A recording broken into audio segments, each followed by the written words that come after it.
누구나 꿈꾸는 노동이 필요 없는 삶을 위해선 재테크가 필수겠죠. 최근까지 재테크라고 한다면 그냥 은행에다 예금을 맡겨놓은 것만으로도 충분했습니다. 불과 10년 전까지만 해도 은행 예금이 6%에서 7% 정도로 꽤 높았거든요.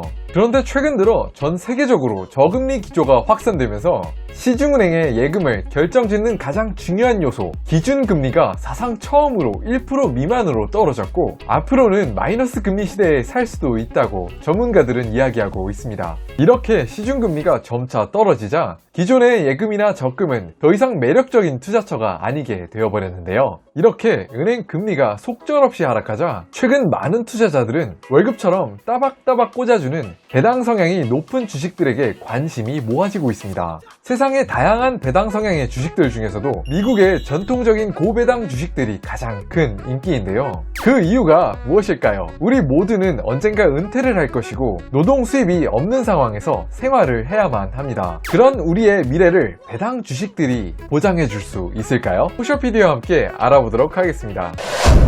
흔히들 많이 말씀하시는 배당주, 배당 성향이 높은 회사들은 어떤 의미를 가지는 걸까요? 호셔야, 너 그것도 모르고 경제 영상 찍고 있니? 배당을 많이 주는 회사가 배당주잖아. 그 말씀이 바로 맞습니다. 그런데 회사가 주주들에게 현금으로 배당을 많이 돌려준다는 의미는 겉으로 보이지 않는 숨겨진 의미를 가지기도 합니다. 그 의미를 잠깐만 살펴보고 가려고 합니다. 어떤 한 회사가 있다고 가정해 보겠습니다. 그 회사는 한 해 동안 굉장히 많은 매출을 두었고요. 그 많은 매출 중에서 직원들의 비용도 내고 세금도 내고 그런 것들을 모두 공제하고 나면 바로 회사의 순이익이 남겠죠. 그런데 회사의 주인들은 여기서부터 고민을 하기 시작합니다. 과연 회사의 순이익을 어떻게 처리할까에 대한 문제죠. 회사의 순이익을 처리하는 방법에는 주로 두 가지가 있는데요. 첫 번째는 회사의 주주, 즉 주식을 가진 사람들에게 다시 돈을 돌려주는 배당이 있고, 또한 한 해 동안 냈던 순이익을 회사의 자본으로 그대로 귀속시키는 방법이 있습니다. 이렇게 회사의 순수익을 그대로 회사에 귀속하게 되면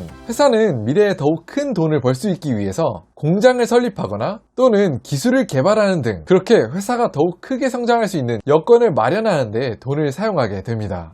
이런 회사들 중에서는 대표적으로 아마존이 있는데요. 아마존과 같은 경우에는 창업한 직후부터 지금까지 단 한 번도 현금 배당을 실행한 적이 없습니다. 아마존의 경우에는 회사가 낸 순이익을 가지고 또다시 미래 먹거리에 재투자를 시행하여서 회사의 주인, 즉 주주들에겐 미친 듯한 주가의 상승세로 보답했는데요. 여기까지만 들으시면 이렇게 생각하실 수도 있으실 것 같습니다. 아니, 그러면은 고배당 성향의 주식들은 죄다 배짱이들처럼 지금 버는 돈을 족족 써버리는 그런 배짱이 심보를 가진 회사들 아니야? 그렇게 지금 돈을 다 써버리면은 미래를 향한 투자는 할 수 없게 되고 결국 회사는 도태되지 않겠어? 만약에 회사가 지금 배당을 엄청나게 주고 있다고 하더라도 5년 후, 10년 후 결국 회사가 서서히 내리막길을 걸어서 망하게 되고 만다고 한다면 배당 성향을 가진 회사들에 투자하는 게 과연 무슨 의미가 있겠어? 그런데 이렇게 느끼시는 분들께서 들어보시면 정말로 충격받을 기업들이 세상엔 있는데요. 5년, 10년의 문제가 아니라 몇십 년 연속으로 고배당 정책을 유지해온 회사가 있다면 믿겨지시나요? 심지어 그런 회사들 중에서는 단순하게 고배당금을 유지했을 뿐만 아니라 매년 그리고 연속으로 배당금을 증액시켜 왔다고 합니다. 이런 믿겨지지 않는 고배당 성향의 회사들, 과연 한국엔 있을까요? 한국 기업들 중에선 이렇게 주주들에게 믿음으로 보답한, 요즘 세상에선 믿음은 바로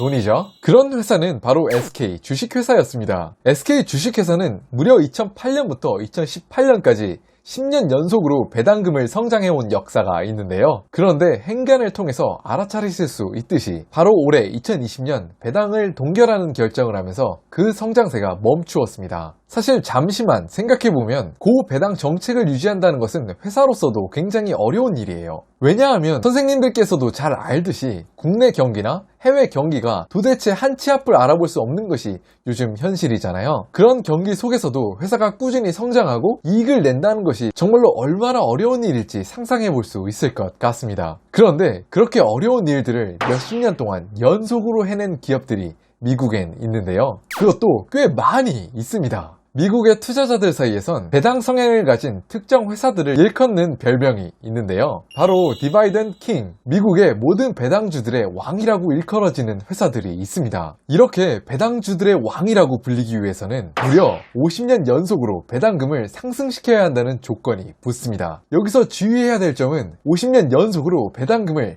상승시킨 회사란 뜻입니다. 그런데 그런 경이로운 기록을 가진 회사들이 미국에는 수십 가지의 종목에 이른다고 합니다. 이런 기록이 정말 얼마나 말도 안 되냐면요. 기업이 경영 활동을 할 때에 있어서 국내 경기나 국제 경기에 굉장히 큰 영향을 받잖아요. 그런데 그런 경기들 영향 중에서도 10년에서 20년에 한 번씩은 꼭 불청객이 찾아오는 것 같습니다. 우리나라의 마음 아픈 경제 역사만 돌이켜 본다고 하더라도 20년 전엔 IMF 외환위기, 10년 전엔 리만 브라더스 사태, 또 올해에는 코로나 바이러스 사태와 같은 그런 경기에 악영향을 주는 사건들이 있었죠. 그런데 이런 미국의 수십 개의 배당 왕들 회사들은 이런 경기의 어려움들이나 경쟁사들로 인해 유발된 그런 어려움들을 모두 극복하면서도 배당금을 50년 이상씩이나 상승시킬 수 있었던 것이죠. 정말로 상상만 해도 마음이 든든해지는 그런 회사들이 아닐 수 없어요. 그런 회사들은 도대체 어떤 회사들일까요? 바로 경기 영향을 상대적으로 덜 받을 수 있는 일반 소비재를 판매하는 코카콜라와 같은 회사를 들 수 있습니다.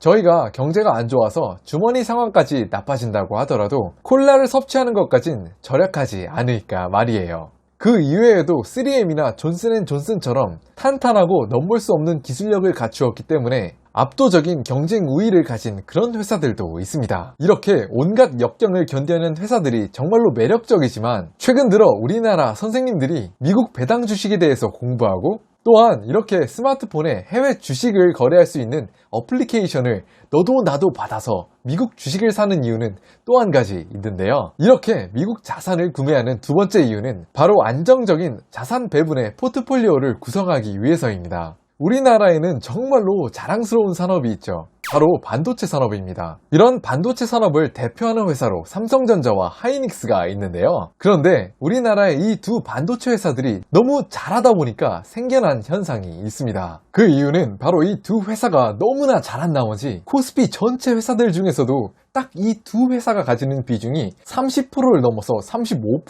40%에 이를 정도의 그런 큰 비중을 가지고 있다는 점에 있습니다. 이렇게 반도체의 큰 거목, 두 회사가 코스피에 큰 비중을 차지하게 되니까 코스피의 ETF를 산다든지 혹은 코스피의 주식들을 분산 투자한다든지 그렇게 되면 필연적으로 반도체에 굉장히 큰 투자를 하게 되어버리는 셈이 되고 맙니다. 어떤 증권 관계자는 한술 더 떠서 코스피가 바로 반도체 섹터의 주식이다 라고 말하는 사람도 있었습니다. 이렇게 특정 산업의 섹터만 집중해서 투자하면 과연 어떤 일이 일어나게 될까요? 바로 어느 산업이나 그 산업이 흥할 때가 있고 또한 부진할 때가 있듯이 산업엔 사이클이 있습니다. 반도체 섹터도 마찬가지로 2, 3년 전까지만 해도 굉장히 좋았다가 최근 1, 2년 정도는 수요가 부진해서 상대적으로 어려움을 겪었죠. 그런데 그렇게 내가 투자한 주식이 어려움을 겪고 있을 때 또 내가 은퇴 이후 수입이 없는 상황이라면 어떨까요? 정말로 곤란한 상황이 아닐 수 없습니다. 그렇기에 검증된 미국 배당 주식들을 통해서 특정 산업에 경기에 부침이 있다고 하더라도 또 그런 때엔 다른 산업이 잘해줄 수 있도록 포트폴리오를 안정적으로 가져가고자 많은 투자자들이 미국 주식들로 눈을 돌리고 있습니다. 하지만 그와 반대로 안정적인 성향을 가진 배당 주식들보다는 바로 지금 현재에는 배당을 거의 하지 않거나 또 아예 안 하지만 5년, 10년 이후에는 더욱 크게 성장하여 앞으로가 더욱 기대되는 주식들 위주로 투자하는 분들도 분명히 계실 것 같습니다. 그런데 여기서 한 가지 재밌는 점이 하나 있는데요. 우리나라의 10년 후 미래라는 일본의 경제 상황을 살펴보면요. 은행들의 금리와 회사들의 배당 수익률이 한번 만나기 시작한 그 이후에는 오히려 그 차이가 지금은 더욱 벌어져서 15년이 지난 바로 현 시점에는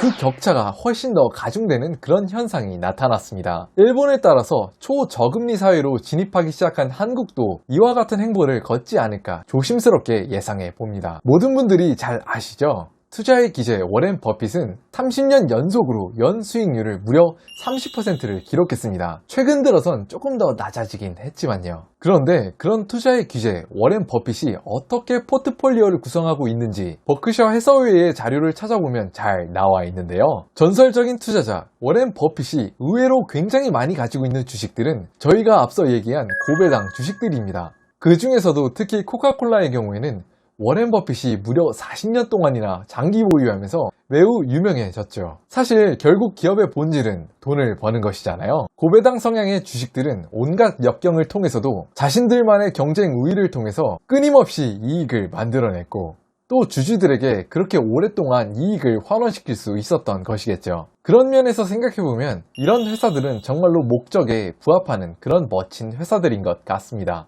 은퇴 이후에 멋진 경제적 자유를 이루는 우리의 모습을 달성하기 위한 매력적인 수단 중 하나라는 점도 빼놓을 수 없죠. 오늘은 어떤 이유로 사람들이 배당 주식들을 사 모으는지 알아보았는데요. 이후에 기회가 된다면 그런 배당 주식들을 도대체 어떻게 투자해야 현명하다는 소리를 들을 수 있을지 쉽고 재밌게 알아볼 수 있는 영상들을 준비할 수 있도록 하겠습니다. 오늘의 영상은 재밌게 보셨나요? 우측 하단에 구독하기 버튼을 눌러주시면 앞으로도 재밌고 유익한 영상들로 인사드릴 수 있도록 하겠습니다. 오늘도 시청해주셔서 감사드립니다.